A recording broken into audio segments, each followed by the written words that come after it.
Vice President.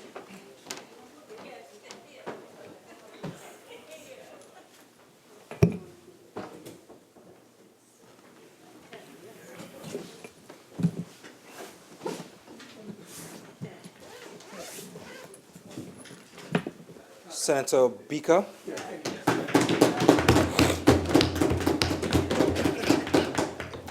Thank you, Mr. Vice President. And it gives me great pleasure to contribute to this, the final and last budget presentation of the Rowley PNM.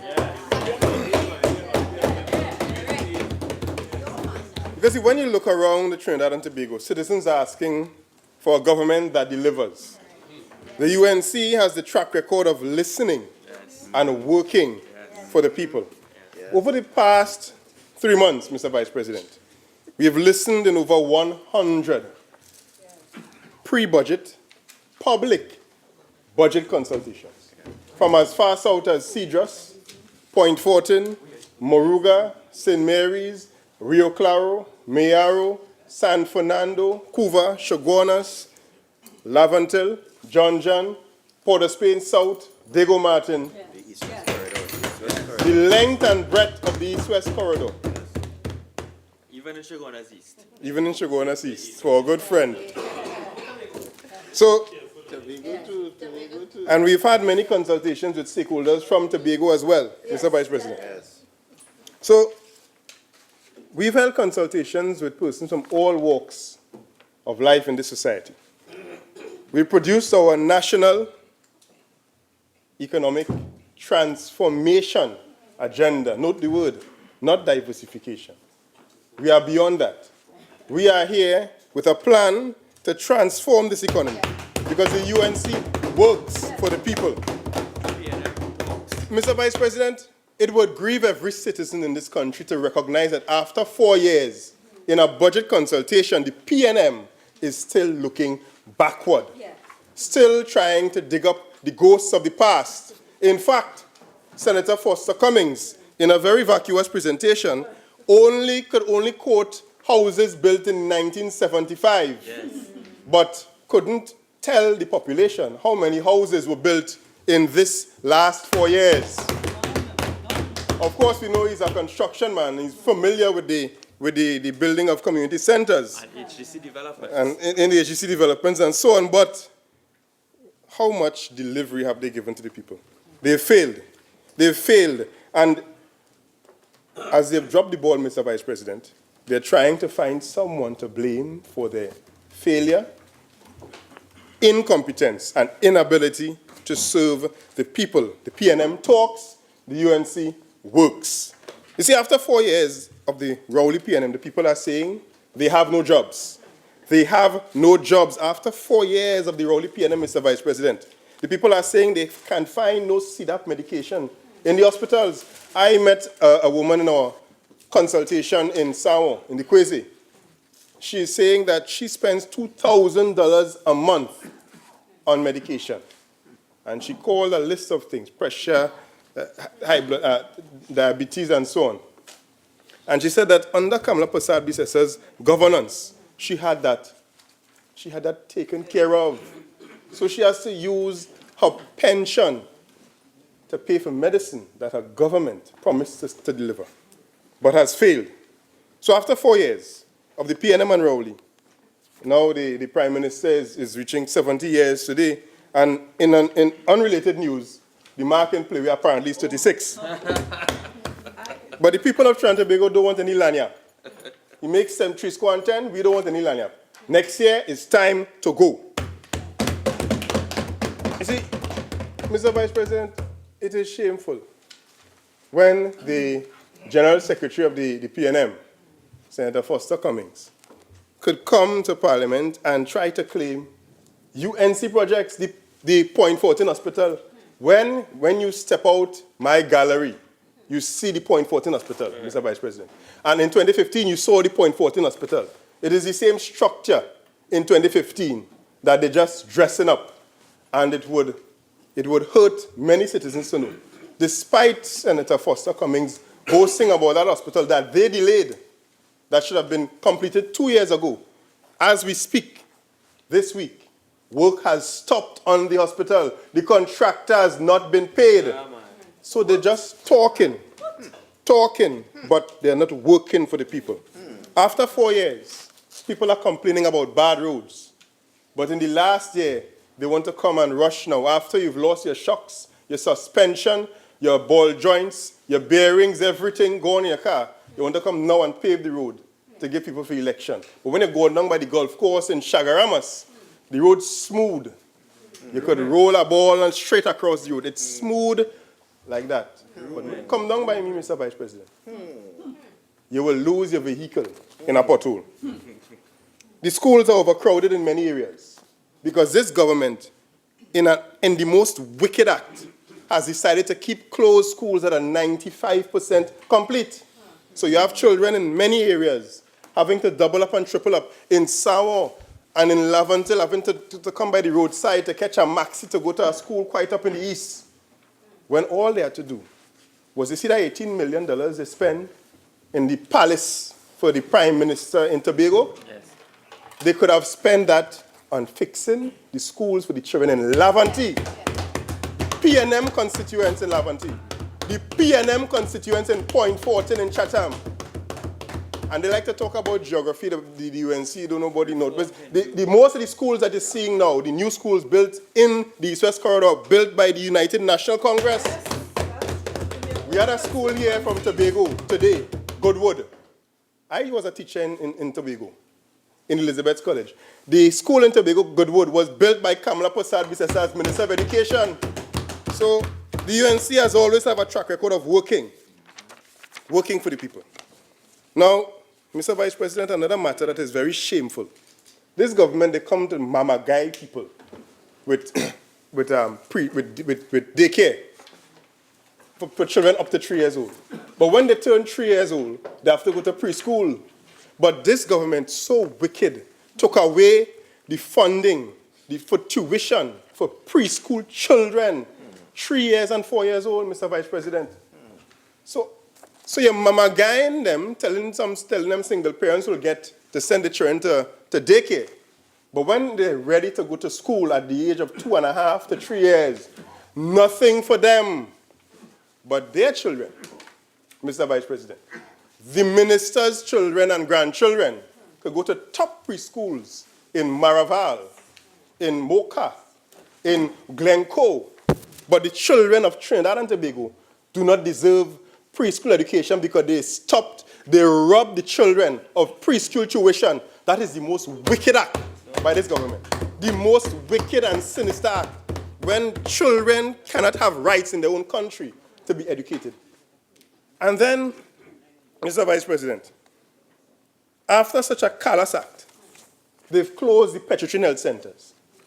They've closed the pediatric health centers. And I know someone, personally, suffered from that. Suffered and paid the ultimate price because of the lack of health centers in South.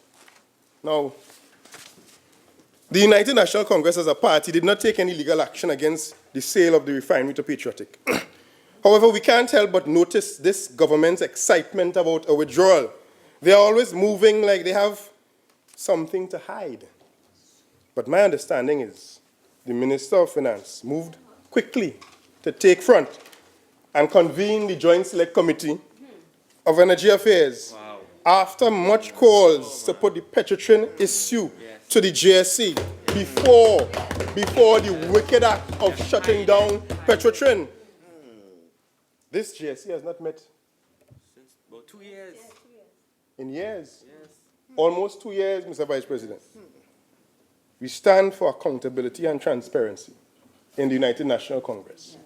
And as we stand for accountability and transparency, now, as we have always did then, when we were saying, do not close down the refinery.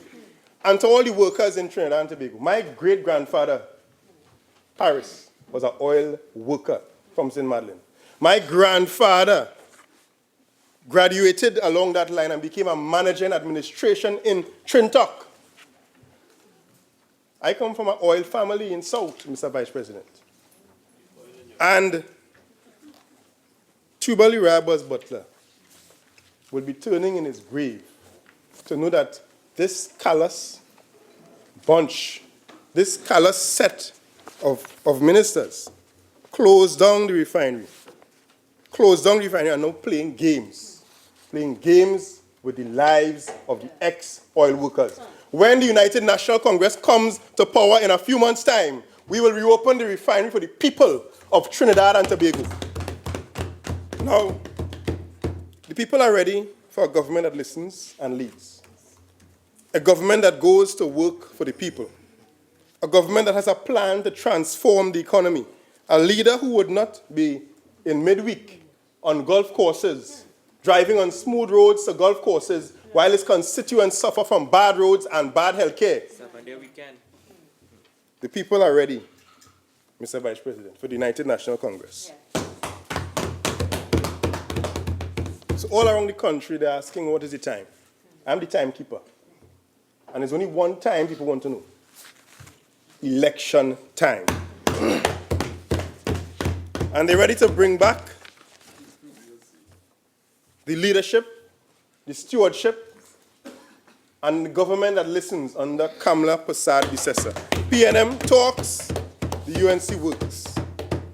Now, so I want to respond to some of the comments made today, Mr. Vice President. So I'm looking at the responses of the Minister of Trade and Industry. I've said from my first budget consultation, budget contribution 2 years ago, that the Minister of Trade and Industry gets no resources. And I will demonstrate that with no resources, the Minister of Trade and Industry has had no deliverables. In fact, the biggest indictment is after speaking for 40 minutes, Mr. Vice President, the minister had no plan to show how they will bring back or cause to be created these 60,000 jobs for the 60,000 jobless citizens in Trinidad and Tobago. She will be jobless, yes. Not even an idea of a plan. You see, taking away the rights of children for preschool education was not enough. They didn't stop there.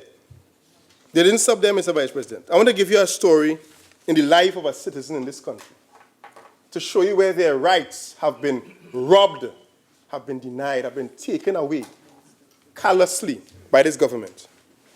You see, you have 9 health centers in South. And for persons who like to believe the propaganda about South and UNC, there are many electoral districts in South that are in the hands of the People's National Movement. And when the PNM speaks, they forget that their leader before, Patrick Manning, is a Southerner. So they always have a convenient memory. So when someone is born, they have challenges getting access to health care in the hospital. When you close 9 health centers, Mr. Vice President, it puts severe pressure on the limited hospitals in South. There's only one general hospital in South, San Fernando. The rest are health facilities. Now, when the child is finally born, after you suffer through that stress, and the child is born, they've taken away the milk grant. And they're talking about they want to help single mothers now, but they have taken away the milk grant. They've taken away 18,000 food cards. So why is the children are trying to find their way in life before they reach the school, before the parents can get any help? The government has taken away 18,000 food cards. By 4 persons in a household on average, they've taken away almost for 80,000 citizens food support at home. Then when you reach to school, the child reaches the age of 3, they've taken away preschool tuition, $400 a month to $500 a month. They've taken that away. Then when they reach primary school, Mr. Vice President, they've cut down on school feeding support. Senator Cummings talked about social services that the PNM invented. What have you done for the people of Trinidad and Tobago lately? What have you done? And then when they finally reach a secondary school, laptops. The children who are here, Mr. Vice President, except those who are in sixth form, they would not know what it is to have your government provide you with a laptop. And book grants. They've cut back significantly on book grants. So they're not giving you the laptops. They're taking away the book grants. I mean, how wicked can a government be? And then on top of that, school feeding, not paying the contractors. Not paying the contractors. There are some contractors, they provide the children just rice and peas alone. And the teachers say, well, this is not nutritionally good for the children. They say, here's what? This is from my pocket, the government not paying me. So you don't even want the children to have food in school? I mean, oh gosh. And then now, you're not paying for transportation. They're not paying the providers of transportation. So it is like, Mr. Vice President, this government, this PNM government under Keith Rowley, is telling the children of Trinidad and Tobago, you do not deserve education. They are telling them you do not deserve education. Senator Foster Cummings should have been ashamed to mention the name of Eric Williams, who said the future of children is in the school bag. But they have taken away the books from the school bag. They have taken away the laptops from the school bag. They have taken away the food from the tables. And they are trying to prevent the children from getting to school by taking away the money for transportation. Then, when the children finally survive through resilience that we have as citizens in this country and graduate from school, whether it's at Form 5 or Form 4 and they want to go and learn a trade, they're taking away the skills acquisition centers. Even the ones that were built and opened by Patrick Manning, they closed down those too. There are 3 centers in PNM held constituencies right now, Mr. Vice President. NESC centers in Point 14, in Moruga, and in Palo Seco, they closed them down. They don't care if the youths in Point 14, Moruga, and Palo Seco cannot acquire skills for the energy sector. Then, on top of that, those that could ascend to university level, they close the GATE program shut to many institutions. They talk plenty talk about tourism. Plenty talk. Sandals, what they say, sandals is a big thing, or they don't want good thing. Talk. How will we get the skills to go to Sandals? How will we get the skills to go and work in these hotels? At the hotel school, Mr. Vice President, for over just under $2 million a year, this government has denied the children there funding for tuition. Now they have to pay from their own pocket. It's cheaper than the paintings they buy in England. Cheaper than the paintings they buy in England. They deny children access to university education in the tourism industry. They don't care about tourism development. They don't care about skills acquisition.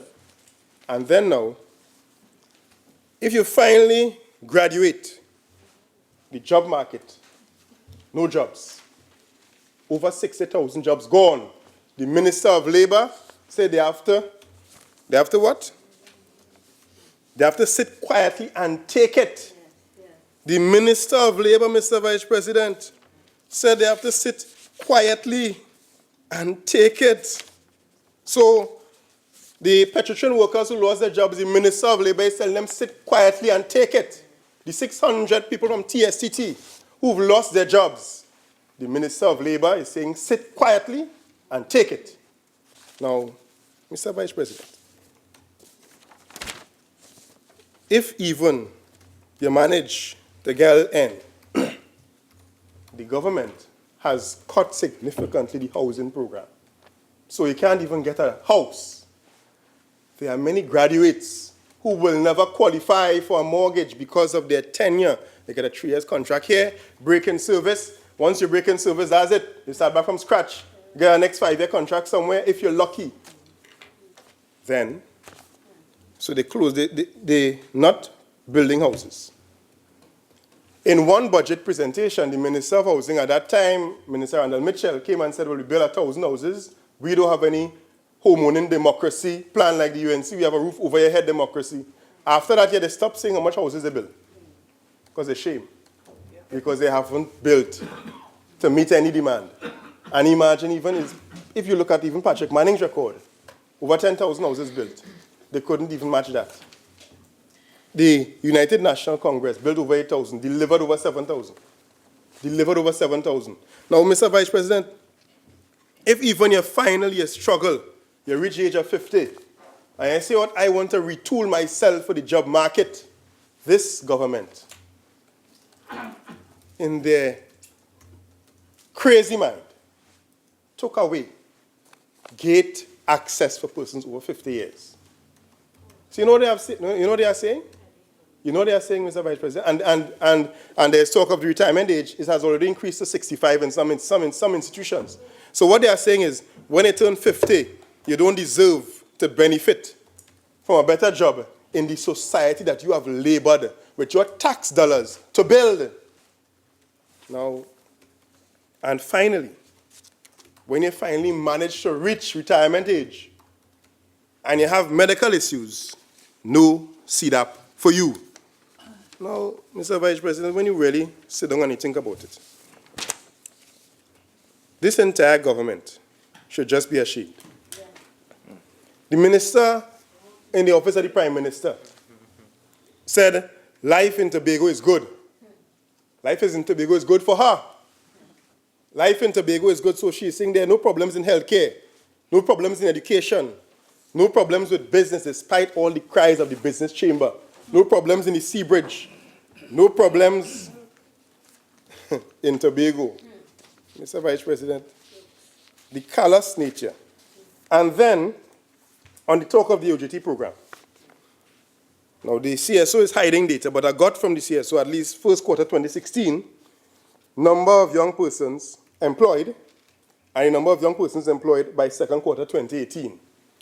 And when you do the maths, Mr. Vice President, 36,800 less persons from the age of 15 to 34 are employed in this country. 36,800. But you adding back 3,000 to the OJT program, and that is a success. But within your own term, 36,000 plus young people have lost their jobs. 36,000 plus. Now, Mr. Vice President, the statistics will bear out the truth. But I want to turn to business. The PNM is crippling businesses. They raise taxes from 25% to as high as 35% in the case of banks. Collapse the housing program. The VAT refunds that they envisage is just pure wickedness. When you look at the yield curve on the central bank for the government of Trinidad and Tobago, they are paying 1.5% on bonds. That is below the yield for a 6-month bond. Below the yield. Based on the government's yield curve. The only bond that should attract that rate is a 3-month instrument. And we know that the VAT refunds that they're talking about for businesses is not going to be for 3 months. It's going to be held for a long term to maturity. So if you are holding a bond for 5 years, then you have to give persons a yield that matches with the government's yield curve, which is over 4%. In some cases, it depends on the time you look at it, but it would definitely be higher than 3%. But you're paying persons 1.5%. So, and even the businesses, Mr. Vice President, will know that that is a rubbish bond. Which businessman will hold a bond like that? From the day you buy that bond, if you want to trade on the secondary market, the price will drop to make sure you match the payment in interest that you have to pay. So immediately, the bond will be trading at below its face value. So which businessman in their right mind is going to buy this useless bond that the government is offering? Unless, of course, what they are doing is looking for those businesses that are suffering so badly that they just need to get some cash and that they will trade at a loss to take some of these bonds for their VAT refunds. And then they're not telling them how they can get them disposed of. Now, Forex is the next issue. They closed down the tourism development company and the sector is in shambles.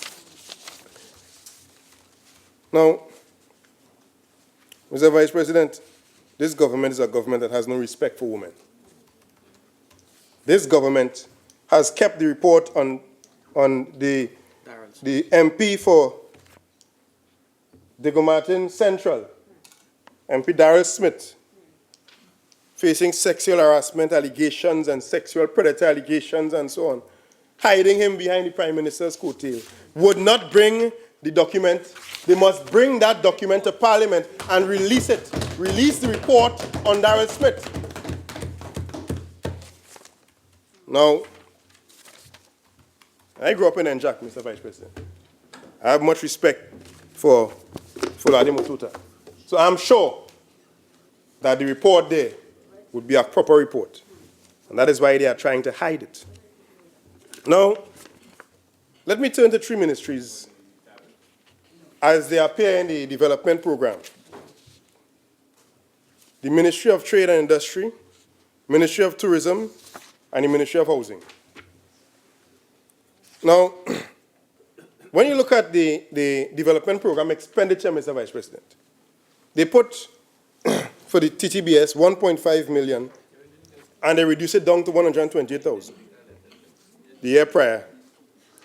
For inward investment in petroleum initiatives, last year the revised estimate of 1.5 million, it went down to 176,000. And this year they put a $1 million figure. What does that mean? That means that the government has no desire to attract inward investment in non-petroleum initiatives. What is non-petroleum initiatives, Mr. Vice President? Diversification initiatives. So the government puts, under the Minister of Trade, puts a line item for inward investment in non-petroleum initiatives at 1.5 million and only spends $100-something thousand and puts back a lower figure this year. Means that they don't care about diversification. That is why Senator Henry, Dr. Henry, could have come and tried to pour cold water on diversification because maybe he's shouting in the wilderness. Because after they closed the Economic Development Advisory Board, this government has no think tank anywhere.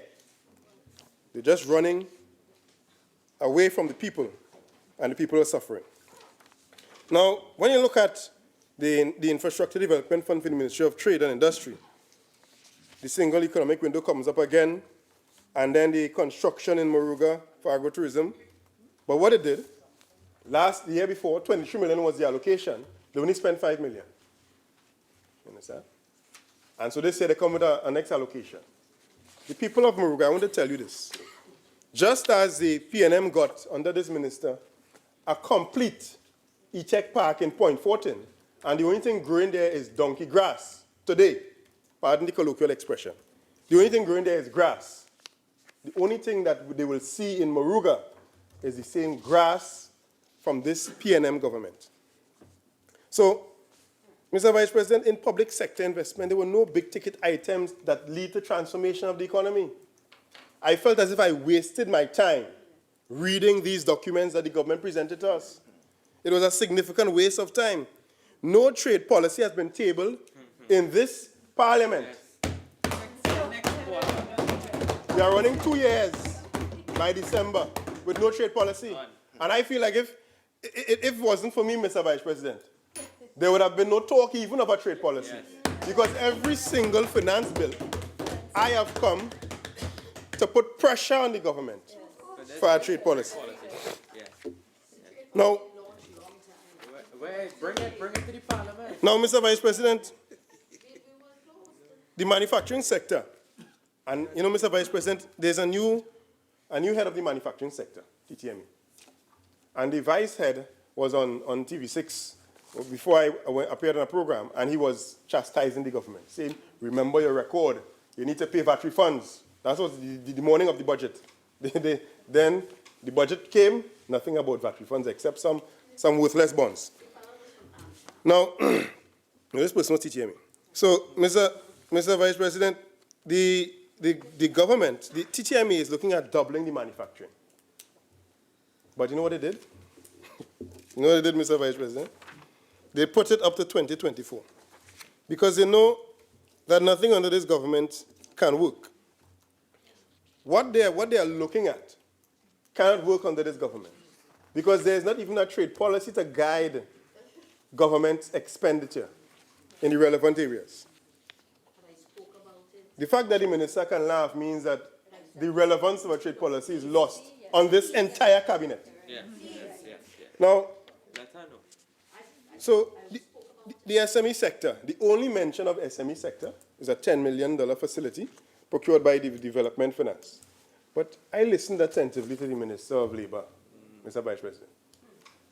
And you know, normally if you want to say what you're doing for small and micro enterprises, you would look at the delinquency levels in NETCO. You look at the size of the fund, And you would also indicate what percentages of the loans are taken for which types of businesses. Which businesses can lend to export orientation in the near term or in the medium term. The minister gave no analysis whatsoever. Now, the other thing that is callous in the budget presentation is a fire sale of lands. This is a sellout government. They want to sell everything out, sell out the patrimony of the people. And the question that we ask is, which local consulting firm has been given the contract to divest our national lands? Now, Mr. Vice President, tourism arrivals. Every year since the PNM has come to office, tourism arrivals have declined. 2014 and 2015, 2015 was 439,000. 2018, it dropped to 375,000. Significant decline in tourism arrivals. And there's a big issue that we are facing in tourism, Mr. Vice President. Thomas Cook Airlines has collapsed. Thomas Cook Airlines flew from Manchester to Tobago. And the head of the Tobago Tourism Authority Limited said that is a disaster for the Tobago tourism industry. A disaster. The Minister of Trade made no mention of that. The Minister of Finance probably is oblivious. The fact of this is probably oblivious to the Minister of Finance. This government has totally ignored the cries of their own Tobago Tourism Authority Limited head, who is saying that, I believe he's our Caribbean brother from St. Lucia, so he's trying to be objective, who is saying, yes, what? You need to address the issue of Thomas Cook Airlines collapsing that brought chartered flights regularly to Tobago. There's nothing. Silence from the government. And they're saying they care about Tobago. Which Tobago they care about, Mr. Vice President? Now,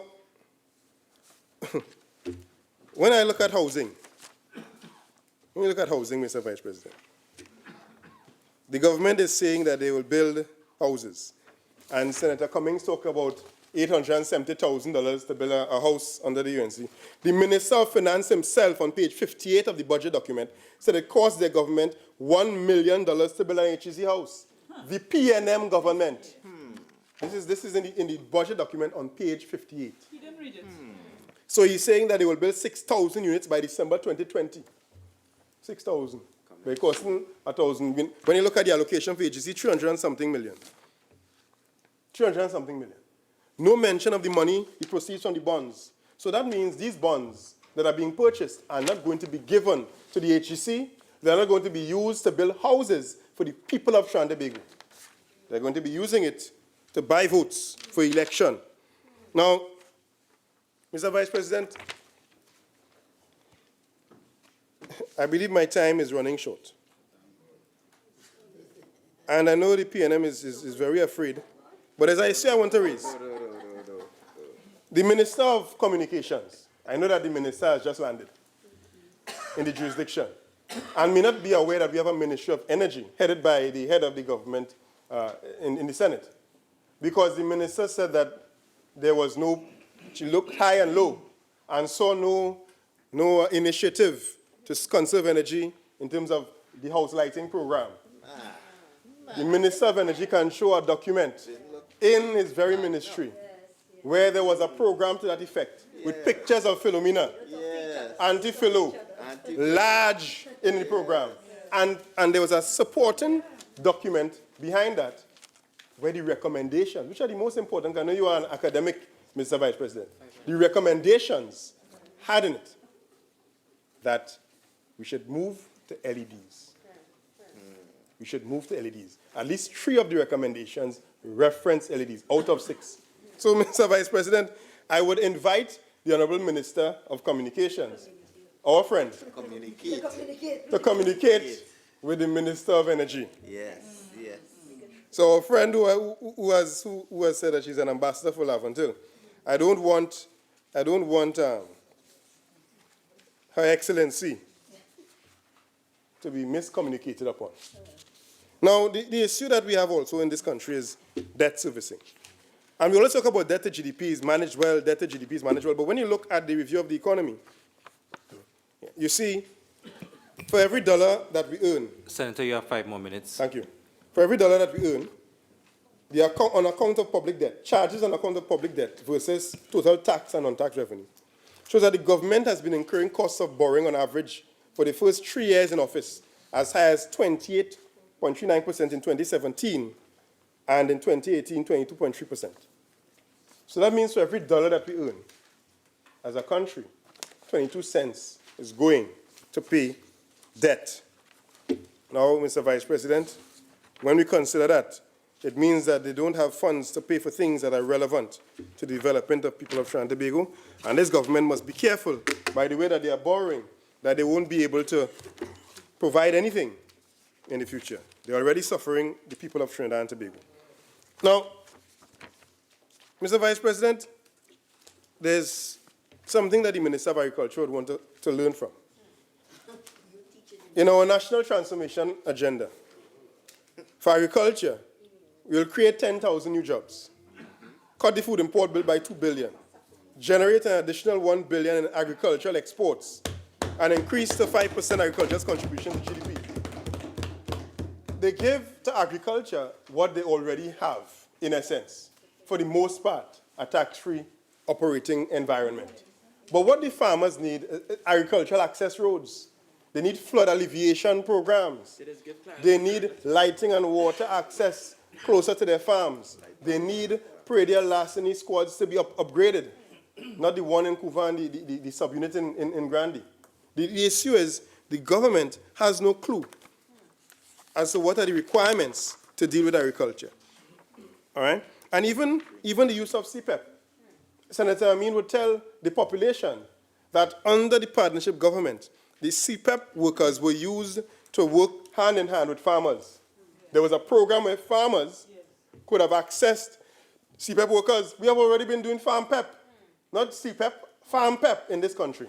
This government is far behind, now talking about CPEP and using them. Now, Mr. Vice President, in terms of tourism, our senator from Tobago, Dr. Dylan Remy, would be heartened to know that our focus will be to invest in small hotel operators in Tobago, alongside having a flagship hotel. But invest in small tourism operators, because the best beach in the world is a beach called Pirates Bay. I know Castara is nice, but the best beach to me in the world is a beach called Pirates Bay in Charlottesville. It is nice. So the small operators. So I have a few minutes, but I'll give this story before I close. I used to teach in Tobago. I had a student whose mother had a restaurant on the bay in Charlottesville. I know you'll be very familiar with that as a fisheries expert yourself. And there was a tour where we sat on the boat. I got the tour for free because I was the teacher. And they sat on the boat, and they carried you around the bay, because Charlottesville has 3 beaches in the one bay, to Pirates Bay. It was the most beautiful experience in my life, Mr. Vice President. Now, so Mr. Vice President, I'm saying Tobago has a lot to look out for under United National Congress government. Now, I want to close by saying that after spending over $250 billion, the people of Trinidad and Tobago do not feel safer. After this government has spent over $250 billion, the people of Trinidad and Tobago have less access to education. After spending over $250 billion, they have found it fit to remove access to childcare, education, kicking the children out of preschool, closing down access to CEDAP, closing down pedestrian health centers, keeping the road conditions horrible. Today, they opened piece of a part of a road to Point 14, and it had no shoulder. You should see the memes on social media, Mr. Vice President. A car shut down. Nobody could pass on the creek to go to Point 14. Yes. It was basically worse than it was before because the creek had a shoulder. They built a road without a shoulder. Where's Rohan? Where Rohan? You going to find now, a road or what? People want people-centered development, pro-business, and deepening economic reforms with a human face. Now, Mr. Vice President, the people of Trinidad and Tobago are saying they want to know one time. When is election time? When they look at children suffering, they want to know when is election time. And that is the only time we'll have time for the PNM to vote them out of office and to bring in the United National Congress. I thank you. Minister of Agriculture, Land and Fisheries. Mr. Vice President, I thank you very much for the opportunity to close this afternoon and to come after my illustrious friend, Senator Obika. Mr. Vice President, it warmed my heart this morning.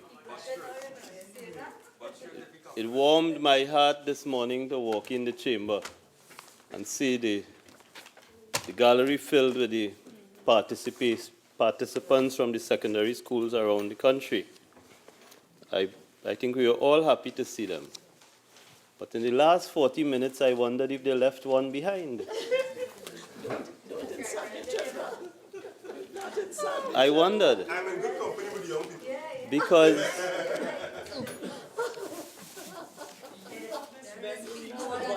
my friend had me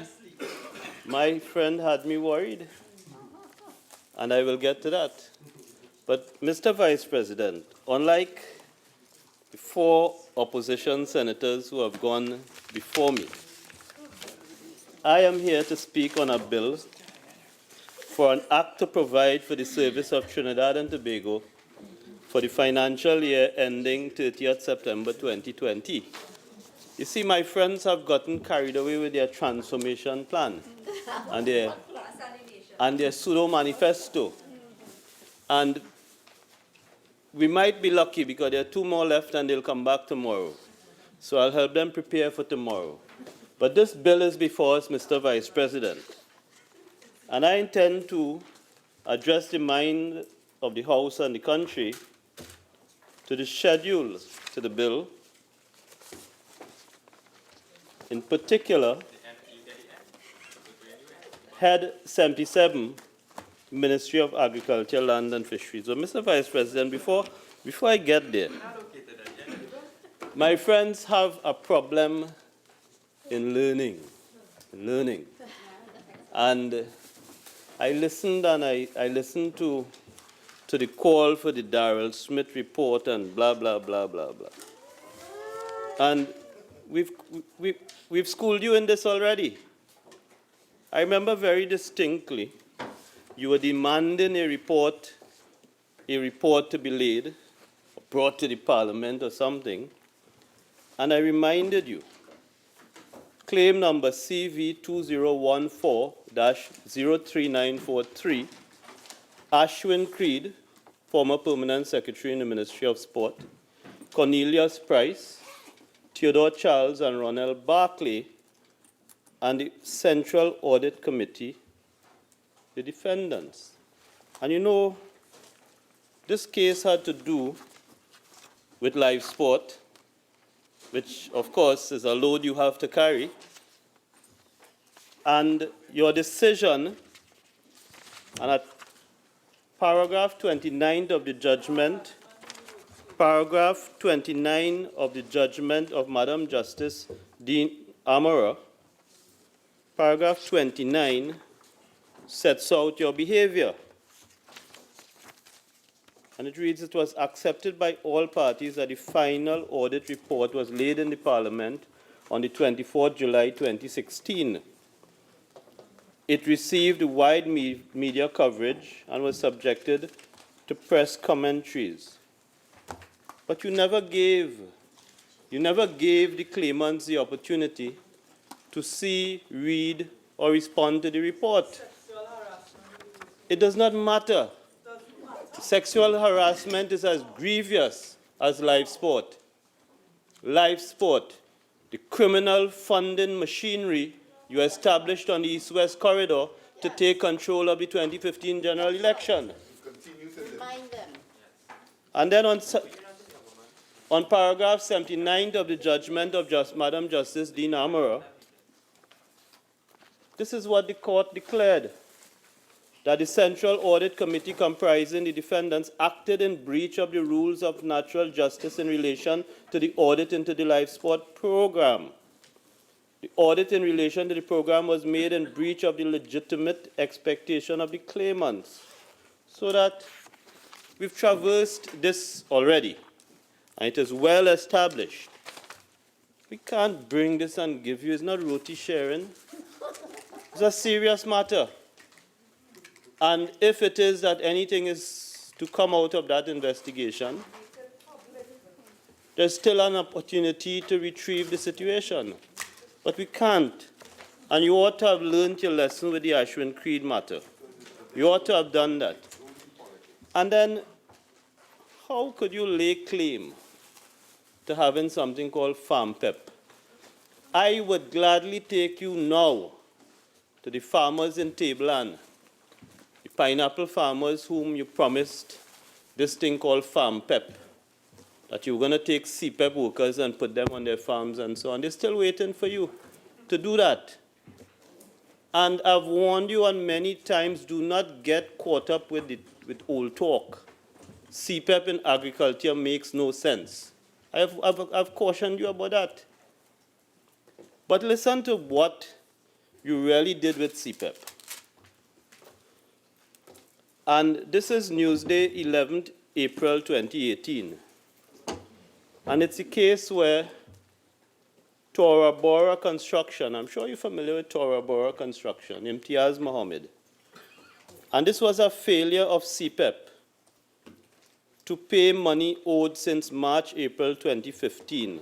Sum was $1.9 million. But what you think Tora Bora Construction was doing? Planting pineapple and picking coconuts? What you did, you got involved in, I don't want to use unparliamentary language. You were very creative in discovering work that was supposed to be done in the health sector.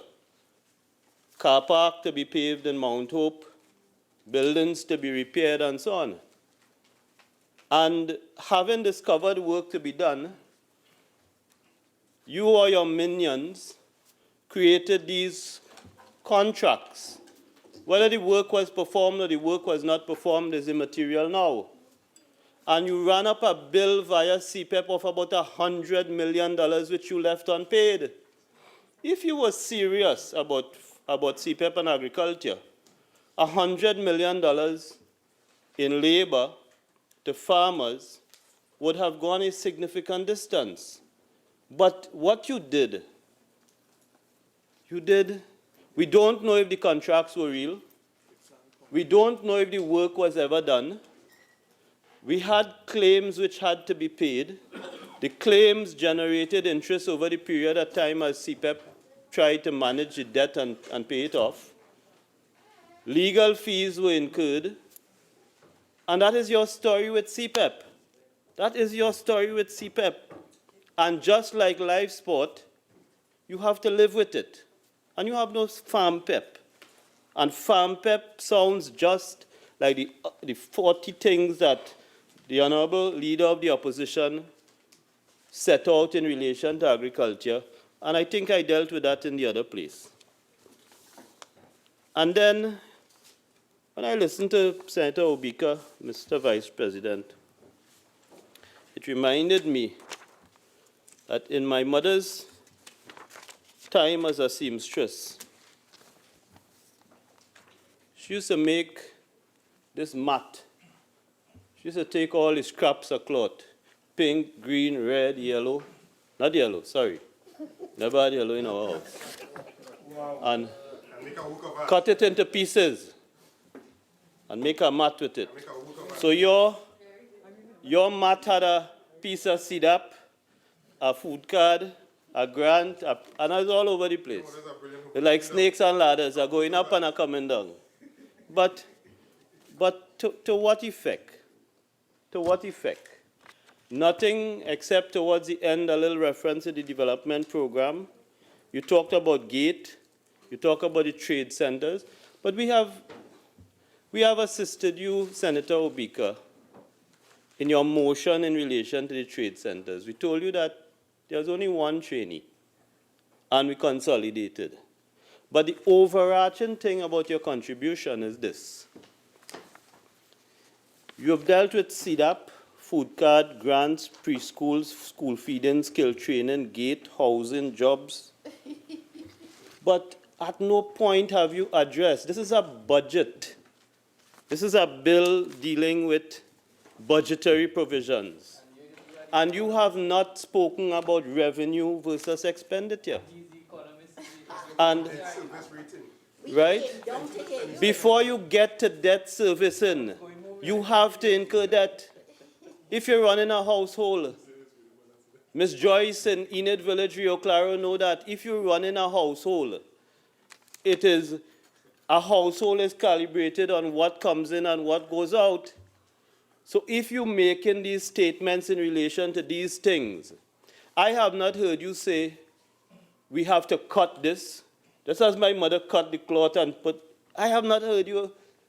And it's amazing that a man of your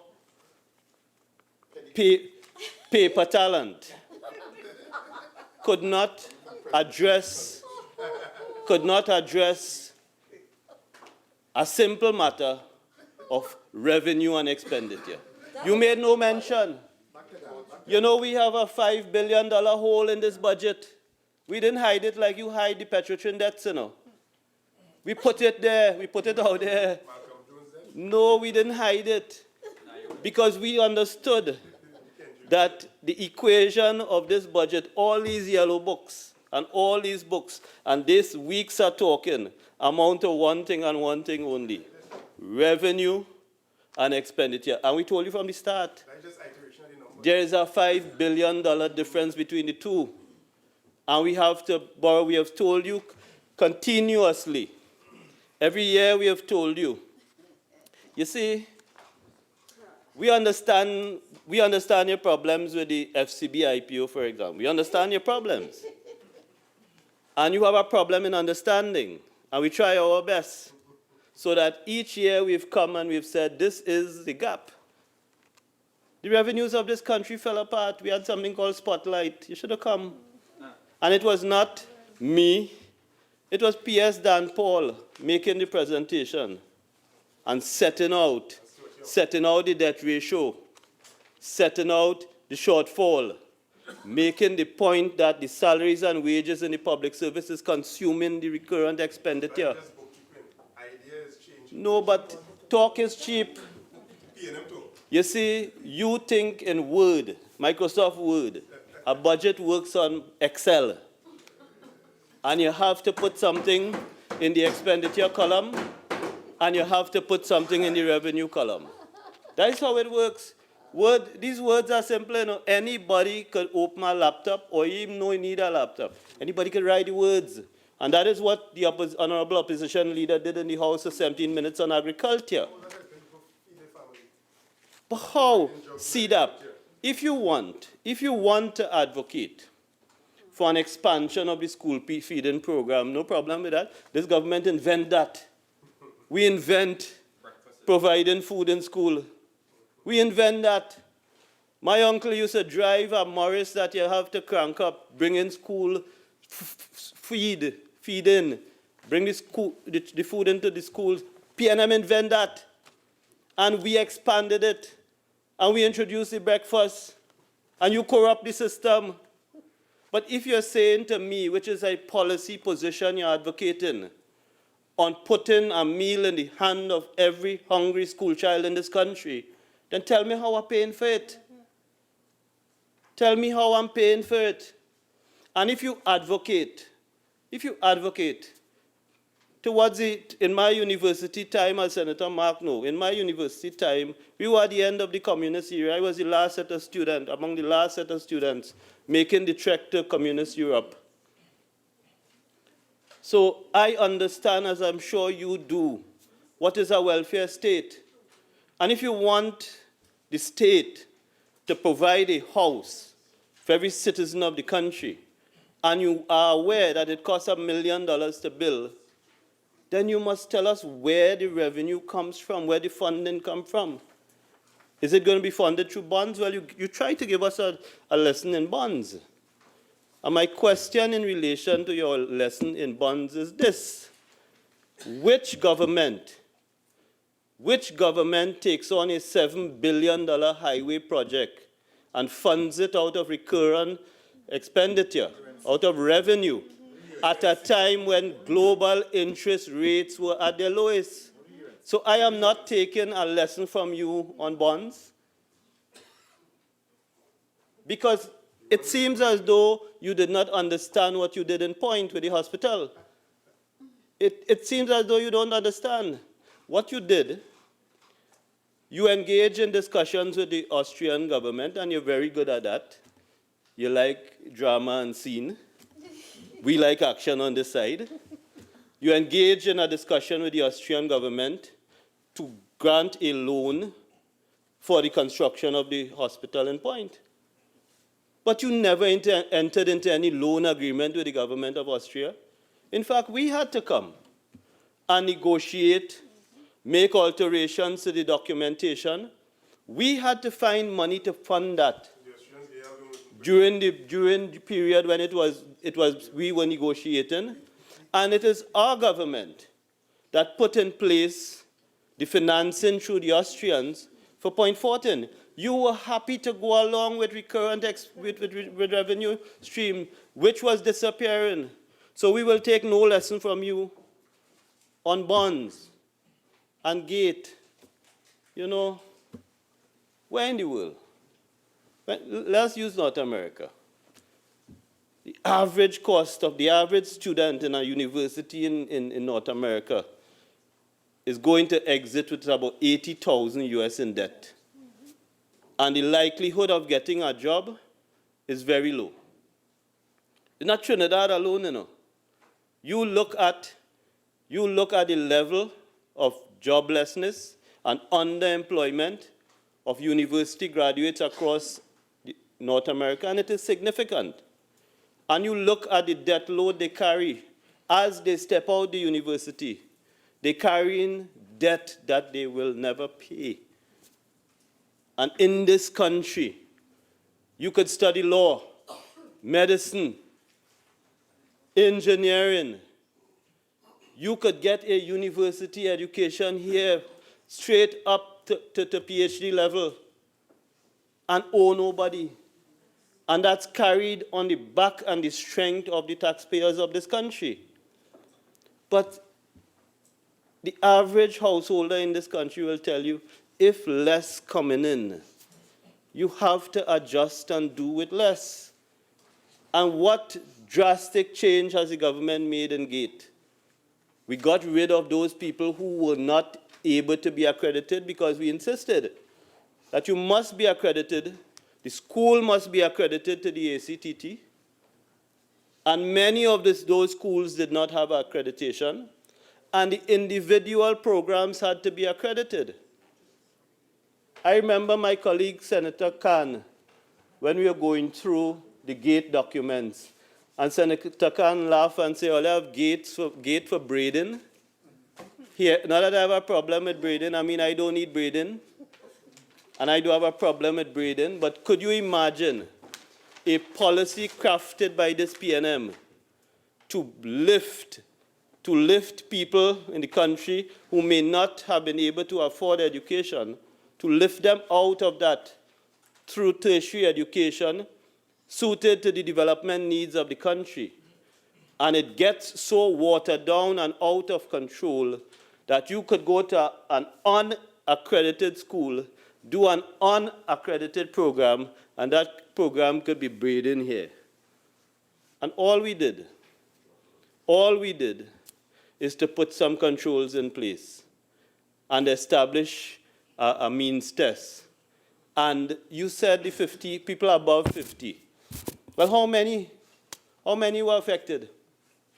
And if we have to make a sacrifice, do you think we should sacrifice the 19-year-old accessing a university education, or sacrifice a 50-year-old having completed 30 years of work, sacrifice that person? And that is what we did. That is what we did. And I've listened to all of you on these bogus job loss figures that you've been showing about. Let me tell you this. As I said when in the debate on Petrotrin, in the debate on the Petrotrin motion, I said that on that side, and a few on the independent bench, were talking about the 9,000. I'm using your figure because it's not 9,000. You spent all your time talking about the 9,000 Petrotrin workers. And I asked you, what about the 1.2 million that is saddled with the 1-point-something billion US payment? And throughout all the debates, and in the length and breadth of this country, as you march with the OWTU and against the OWTU, as you go to court against the OWTU, you have never, up until now, you have never offered this country a plan for Petrotrin other than to hide the debts in the bogus accounting of Petrotrin. You've never come and said how. You have never come and said how you intended to address the two bullet payments. You have never dealt with it. And just as I asked you then, what about the 9,000 people? What about the rest of the people in this country? You have not addressed your mind. You have in all of these things. 1 second. Could we stop shouting across the floor at the minister while he's making his contribution, please? Continue, Minister. I have heard different people talking about the IMF. But I will say it in a way nobody else may have said it. If the IMF imposes a program on Trinidad and Tobago, the public service is going to be decimated. And I'll tell you why later on.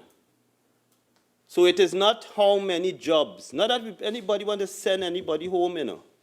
But if TSTT can't compete with Digicel, and if a tea lady in TSTT getting $30,000 a month, and you can't sustain that, then something has to give. Something has to give. So jobs went. Arcelor, jobs were lost. But address your mind to the government's inability to pay the monthly salary bill in the public sector, the government's inability to service its debt, the government's inability to keep this country afloat, and the entry of the IMF. And the cuts are going to be deeper and more significant, touching every single household in this country. And thank God we're on this side. Because in trying to give everybody in this country, with your fancy talk, in trying to sell everybody the idea of a government house and a government job, a government grant and government Cafinol and Panadol, you have not addressed your mind to how the bill will be paid. And this debate is about two matters and two matters only: revenue and expenditure. And if you're not talking about revenue, you're wasting the country's time. And I'll tell you this in relation to the Ministry of Agriculture. In relation to the Ministry of Agriculture. This is my third opportunity to address this matter of the budget for this year. And I thank the other place for the opportunity to speak. I was before the standing committee. I spent an hour and a quarter there, and I thanked the opposition, and I thanked everybody for giving me the opportunity to go through the books and go through the numbers. But at the opening, this was the figure I highlighted. This is the thing that I grapple with as a minister. And that has to do with the recurrent expenditure.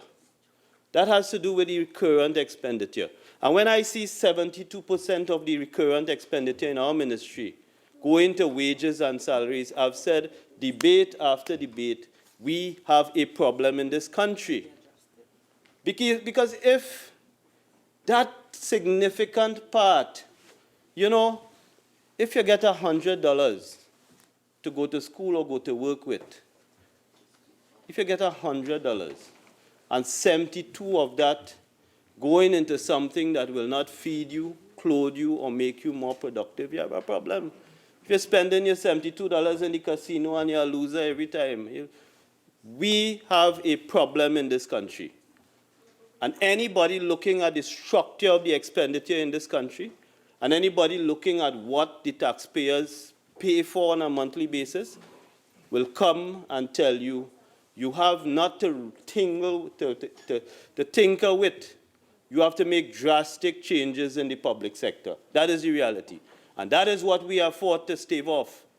And hopefully there will come a time when, as we fix, we tackle that issue. But as a minister speaking in a budget debate, I want to remind you that we are paying for something that does not produce for us in the way it should produce, that is bureaucratic, that is unwieldy, that is unmanageable, and the problem is growing. And I'll give you some information in relation to how it hurts me. Because in the current construct, I can't hire and fire nobody, you know. I can't discipline or give instructions to anybody. But let me tell you how it matters to me and how it hurts me. In the public, among the public servant establishment in our ministry, there are 2,005 positions. 1,411 are vacant. Could you imagine that? That I am supposed to be working with 2,005 persons, but 1,411 not there because the position vacant. And I cannot fill it. And the people who fill in it, I can't talk to them. I can't make demands on them. And where are these vacancies? Agricultural assistants, the people who I need to be out with the farmers and engaging the farmers. 60% of the positions are vacant. In forestry division, 63% of the technical positions are vacant. In the professional and scientific category, 76% are vacant. And in the technical category in relation to supervision, 59% are vacant. And across the board, every minister and every ministry, that is what is happening in this country. 72% on wages and salaries. And amongst those persons, the core of your business, the technical and professional, senior administrative, senior supervisory staff, they're not there. And when you put people to act, you can't do succession planning. You can't invest in training. You can't invest in development. Somebody moves from this ministry to that ministry to that ministry. And that is what these numbers, for these numbers to ever matter and make sense, if we ever have to bring these numbers alive, we need bodies. We need people to do it. And that is what hurts our ministries, and that is what hurts this country. On the issue of debt management, as my friend, Mr. Senator Obika said, I made the point. We are constantly catching up. I am paying bills in this fiscal. I am going to be paying internet bills from 2012, 13, 14. Still. Forestry Division was brought into this ministry in 2014. They brought with them $8 million in internet bills. We still have a debt to flow, $8 million. Before we even embark on spending for this fiscal year, I am bringing an $8 million debt from flow. So debt management has become a problem. That the way we budget, the revenue flow, my colleague in the other place, MP Bodo, did a very good job of talking about making requests for releases, the timing of the releases, and the link to the availability of funds, the cash flow. And if you come to the end of a fiscal and you have not paid your bills, you carry that over. And the ones from this year, you carry it over. And eventually you find yourself with a mountain of debt and 72% in wages and salaries, and the other 28% goes in debts incurred in previous financial years. I addressed my mind to the issue of revenue.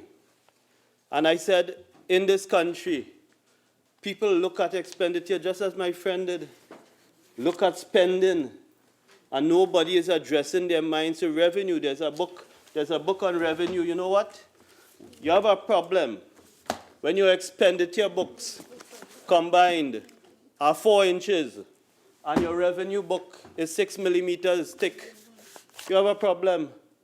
And when I went some years ago, when I first came in, I went into the book on revenue. I identified, for example, on land for this year, we project for 2020 on land, state land, the most valuable resource in this country. We project to cover only $2.7 million in revenue. And you know why? Because we've gone for years of not collecting rent, not billing rent, not doing rent reviews. So what we've been doing in land is, apart from investing heavily in the technology to allow us to manage files in an electronic format, to be able to track, to be able to manage files and do rent reviews and so on, recruit people, and not just recruit. I'm on record, it was all over the papers in 2016 when I told the country of 160-something people employed in the land management division. Many of them were daily paid workers, brought in by my predecessor, just holding job titles, no training, no subjects, coming as a daily paid, and next thing you have a fancy job title. And we have spent a significant amount of time dealing with the land matters, dealing with the backlog, introducing the technology, finding the right people. But the focus is, because I believe that without much effort, the Commissioner of State Lands can bill and collect about $500 million in outstanding revenue. But nobody focuses on that. Everybody complains, we don't have this, we don't have that, the leak in the roof and everything. And nobody is attempting to identify the leakages in the revenue streams in this country and deal with it. And the TTRA would have been a significant step, but our friends don't want to help us. The gambling legislation, significant step. Can you imagine in which country, which civilized country, you have a flourishing gambling industry and you are not collecting a cent from them? Even the smallest part of gambling, which is a tax that is already existing on the tables, not being collected. Because unless you leave in an electronic footprint in a country, you're leaving yourself open to theft and corruption and all of that. And everybody. Yeah. So.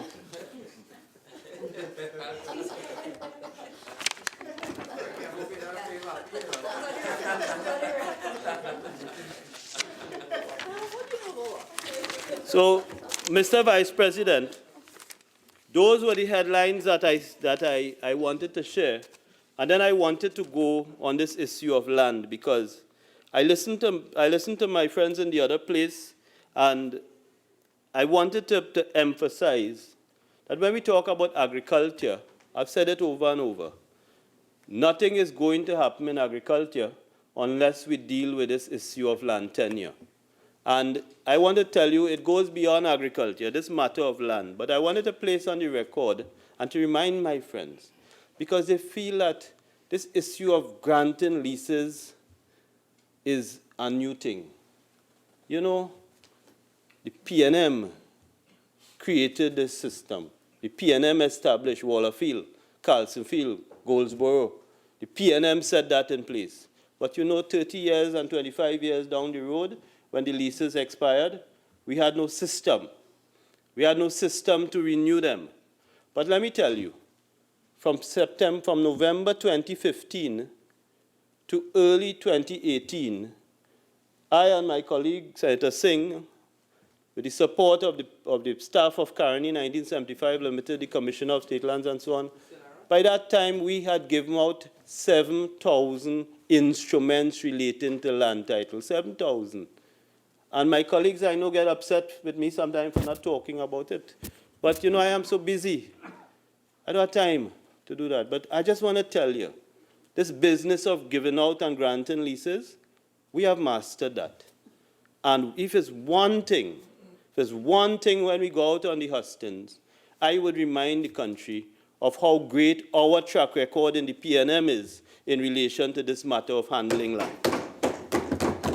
The state land, I said it was unfair that once again this Caroni land distribution had to be given priority. Because every time, you know, the Caroni program, as well-intentioned as it is, set out to create farmers, you know.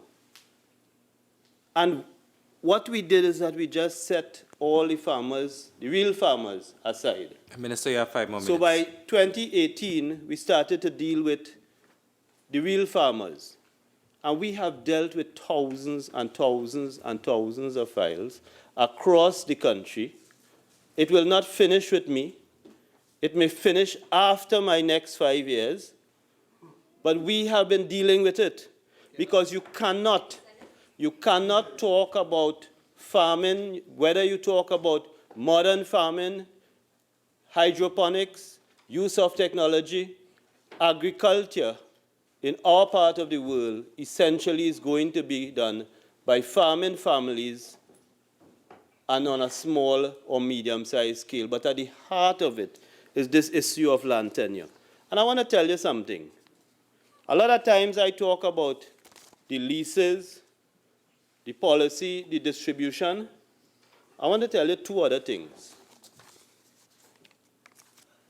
Once I found questionable behavior in our land management division, I am the minister that took the steps to have disciplinary action taken against the senior officials in the ministry who were involved in questionable behavior. And one of those files, by the way, is one that is now making the news again, Queen's Park East, the Royal Air Force Association land.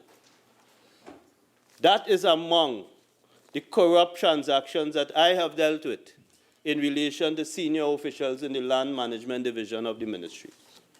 And there are other matters, particularly Caroni matters, where people have sold land, same parcel of land to 2 and 3 people, where somebody went so far as to take a Caroni 2-acre parcel of agricultural land, forge the documents and the signatures and the stamps and all of that, and get a multi-million-dollar mortgage to establish a commercial medical facility in the land. That is the extent people are prepared to do. Private individuals, many times aided and abetted by corrupt public officials in relation to land. So it's not just giving out leases, and it's not about dealing with squatters, it's also about tackling the corruption in land management in a way that had not been done before. And in my few minutes, I want to say this issue of squatting. We have a problem, but not the problem that everybody complains about. And that problem is the fact that successive administration, including yours, when it was time to make some political promises at the end of your administration and over time, you tried to deal with the LSA legislation by expanding the sites. But here's the real problem with the squatters in this country. The LSA has said continuously, it is only 28% on the LSA site, not outside the LSA site, on the LSA site. It is only 28% of the persons living there fall within the strict requirements of the LSA legislation. And 72% of the people living on LSA sites which are scheduled in the legislation have no way of ever getting tenure. So right now, we are giving consideration to 2 things. One I've said publicly already, expanding and dealing with a situation where only the Commissioner of State Lands could deal with squatters by expanding the power and giving it to LSA and maybe eventually giving it to the municipal corporations. And secondly, finally giving the consideration to some policy that will address the 72% of people living on approved LSA sites who have no way of ever getting a title because of the way the law is constructed. I thank you very much, Mr. Vice President. Leader of Government Business. Thank you, Mr. Vice President. Mr. Vice President, I now beg to move that this Senate do now adjourn to Friday, 25th October 2019 at 10 a.m. And those of you waiting for me to speak, you'll have to come back tomorrow.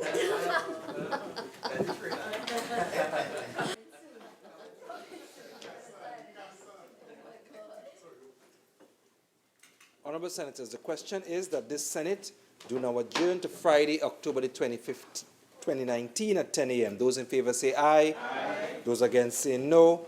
I think the ayes have it. This Senate now stands adjourned to Friday, October the 25th, 2019 at 10 a.m.